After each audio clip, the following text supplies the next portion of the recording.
वसल्लिम दाइमन अबदन अला हबीबिका खैरिल खल्क़ि हबीबिका खैरिल खल्क़ि।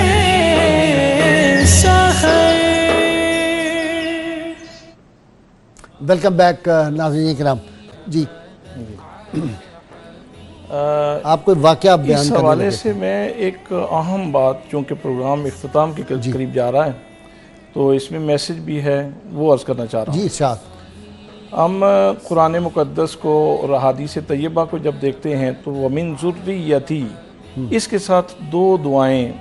बड़ी मिसाली किस्म की दुआएं और उनके असरात बड़े मिसाली हैं। एक वो है कि जब अल्लाह करीम ने हज़रत इब्राहीम अलैहिस्सलाम का इम्तिहान लिया, वइज़ इब्तला इब्राहीम रब्बुहु बिकलिमातिन फ़अतम्महुन्ना क़ाल इन्नी जाइलुका लिन्नासि इमामा, तो अल्लाह करीम ने इरशाद फरमाया कि ये जो आजमाइश हमने की है तो इसके सिले में हम आपको मनसब इमामत पे फ़ाइज़ फरमाएंगे। तो आपने अर्ज़ की वमिन ज़ुर्रियती, वो वमिन ज़ुर्रियती उसको कबूलियत का शर्फ नसीब हुआ, लेकिन साथ ही ये फरमा दिया ला यनालु अहद ज़ालिमीन, कि ज़ालिमों के लिए ये वादा नहीं है, बाकी आपकी ज़ुर्रियत में से लोगों को नवाजा जाएगा। फिर हम देखते हैं कि कितने अंबिया किराम, हज़रत इस्माईल आपकी औलाद से, हज़रत इसहाक आपकी औलाद से, जनाब याकूब आपकी औलाद से, जनाब यूसुफ आपकी औलाद से, हज़रत ज़करिया आपकी औलाद से, याह्या अलैहिस्सलाम, मूसा अलैहिस्सलाम, ईसा अलैहिस्सलाम, सरकार दो आलम सल्लल्लाहु तआला अलैहि वसल्लम जैसी हस्ती आपकी औलाद से।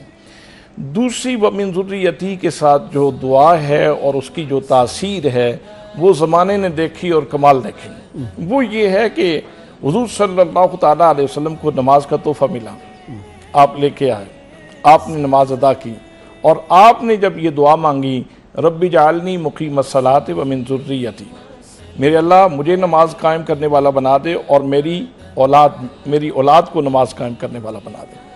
अब वमिन ज़ुर्रियती का जब इजहार हम देखते हैं तो फिर कभी वो हस्ती हमें नज़र आती हैं जो एक ही रात में एक ही सजदे में पूरी रात उनकी गुजर जाती है।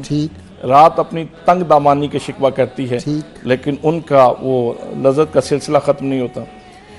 उसी ज़ुर्रियत में हम देखते हैं कि एक ऐसी हस्ती भी हैं आल होने की, दामाद होने की हैसियत से, कि उनके लिए डूबा हुआ सूरज वापस आ जाता है, ज़माने की नब्ज़ बदल दी जाती है।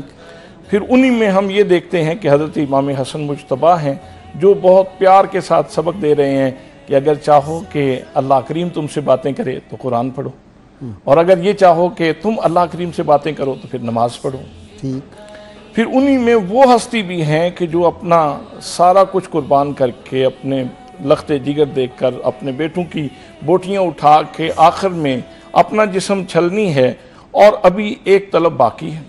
और वो तलब ये है कि जाते हुए सजदा करना चाहते हैं।